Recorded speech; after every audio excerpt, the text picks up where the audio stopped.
जीवन की सीख। कहते हैं इंसान का जीवन ही उसका सबसे बड़ा गुरु है। हमें जीवन की सीख जो मिलती है वही हमें अनुसार असल मायनों सब मुश्किलों को पार करके सफल बनना सिखाता है। विद्यालय की शिक्षा ऐसी होती है कि इंसान एक बार ग्रहण कर ले तो उसे यह पता चल जाता है कि आगे आने वाली मुश्किलों और कठिनाइयों का सामना कैसे करना है।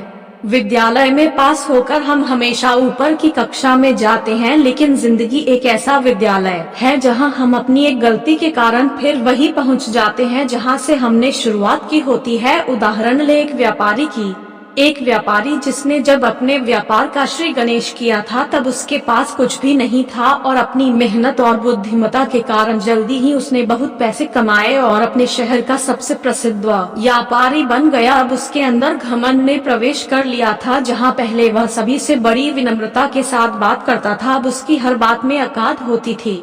यह सब देखते हुए जो जमीर वाले व्यापारी थे उन्होंने उस व्यापारी के साथ व्यापार करना बंद कर दिया। जो बचे हुए व्यापारी अब भी व्यापार कर रहे थे वह दर्जे के चापलूस थे। उनके काम करने का एक ही लक्ष्य था, वह उस व्यापारी की चापलूसी कर उससे उधार माल लेते थे। समय इसी तरह चलता रहा और वह व्यापारी दिवालिया होने की कगार पर आ गया। जब उसे इस बात का एहसास हुआ तब तक बहुत देर हो चुकी थी। वह इतना गरीब हो चुका था जितना कि वह व्यापार शुरू करते समय बड़ी की मात्रा नहीं था।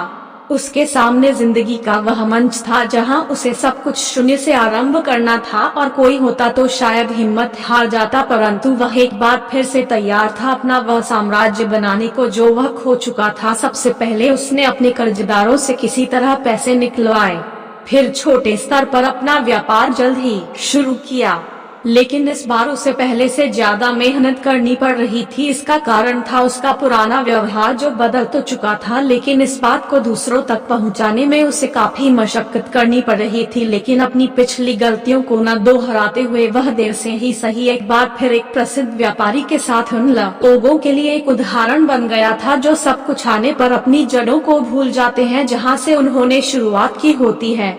जैसे जैसे इंसान रूपी वृक्ष ऊपर की ओर बढ़ता है उसे अपनी मजबूती बनाए रखने के लिए अपनी जड़ों को भी नीचे तक पहुंचाना पड़ता है, अर्थात उसे अपना विनम्र स्वभाव बनाकर रखना पड़ता है, नहीं तो वक्त की तेज आंधियां उसे उखाड़ फेंकती हैं और दोबारा अपना अस्तित्व बनाने के लिए उसे पहले से अधिक संघर्ष करना पड़ता है।